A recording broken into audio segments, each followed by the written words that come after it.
सरकार के बाद पश्चिम बंगाल में और अलग अलग जो राज्य हैं वहां पर एसआईआर हो रहा है, लेकिन पश्चिम बंगाल समेत 12 राज्यों में एसआईआर जो जारी है उस पर घमासान जबरदस्त तरीके से देखा जा रहा है। तो आपको बता दें कि बंगाल में एसआईआर पर सीएम राज्यपाल आमने सामने आ चुके हैं। बीएलओ की मौत को लेकर राज्यपाल का बयान भी सामने आया है, जिसमें कहा गया है बिना सोचे समझे प्रतिक्रिया देने से बचे, ये एसीबी बोस की तरफ से कहा गया है। दरअसल ममता बनर्जी सरकार की तरफ से आरोप लगाए गए थे कि बीएलओ पर बहुत ज्यादा दबाव है, जिसकी वजह से उनकी जान तक जा रही है, वो आत्महत्या करने पर मजबूर है। और ऐसे में राज्यपाल ने कहा कि बिना सोचे समझे से इतने आप जिम्मेदार जगह पर है, जिम्मेदार पद पर है, इस तरह के बयान नहीं देने चाहिए।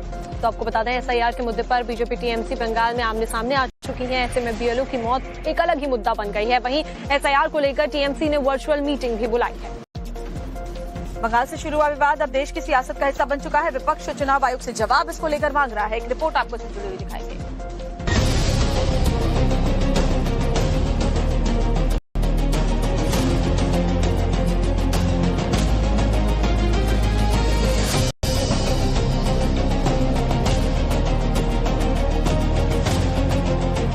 बंगाल की सियासत में एसआईआर का चुनावी तड़का हर दिन कोई नया बवाल खड़ा कर रहा है।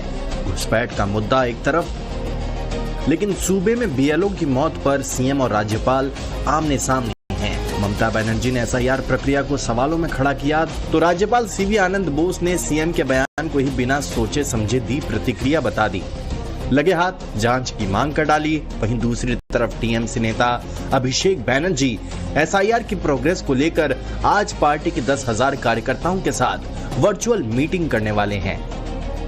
इन सब के बीच झारखंड सरकार में मंत्री इरफान अंसारी का बयान भी विवादों में है। इतना प्रेशर दिया डीएलओ को, बंगाल में डीएलओ मर गया, बोला कि नाम काट किया।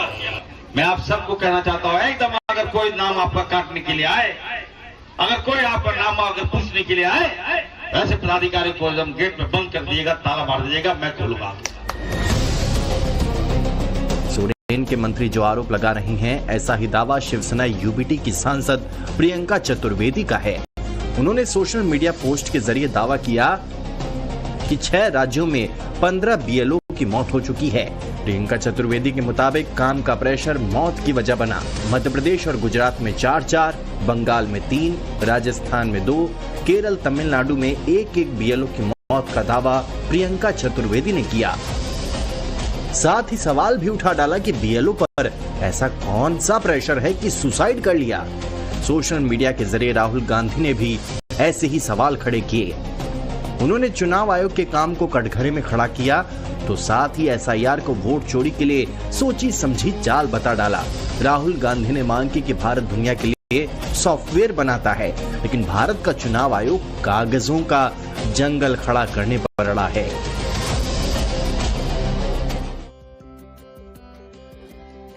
देश में घुसपैठियों का जो मुद्दा है वो सबसे बड़ा है, लेकिन अगर यूपी की सियासत की बात की जाए तो घुसपैठियों के लिए बने डिटेंशन सेंटर भी एक बड़ा मुद्दा बन चुके हैं। दरअसल मुख्यमंत्री योगी आदित्यनाथ ने जो घुसपैठी है उनकी निशानदेही और साथ ही उन्हें डिटेंशन सेंटर भेजने की बात कही है, जिस पर जबरदस्त सियासी घमासान तेज हो गया है।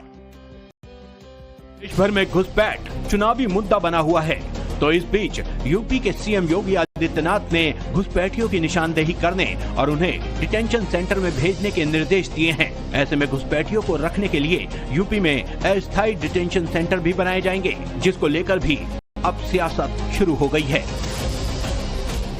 और जो ये डिटेंशन सेंटर की बात हो रही है, लोगों को खौफ पैदा करने के लिए हो रही है, और जो जिस तरह से सरकारी एजेंसीज का इस्तेमाल सरकार अपने हक में कर रही है वो ठीक नहीं है। तो अगर कोई देश का बाहरी व्यक्ति है, घुसपैठिया है, जिससे देश की सुरक्षा को खतरा है, देश के नागरिकों की जो सुविधाएं हैं उस पे उनका डाका पड़ रहा है, तो अगर उनकी गिरफ्तारी होगी तो कहीं न कहीं रखना ही होगा। तो डिटेंशन सेंटर अगर बनाया जा रहा है तो इस पे जो लोग आपत्ति कर रहे हैं, कहीं न कहीं वो घुसपैठियों के मददगार हैं। एक तरफ सियासत है तो वहीं दूसरी ओर ऑल इंडिया मुस्लिम ऑर्गेनाइजेशन ने सीएम योगी के फैसले का स्वागत भी किया है। For more of such videos, do like, share and subscribe to ET Now Swadesh।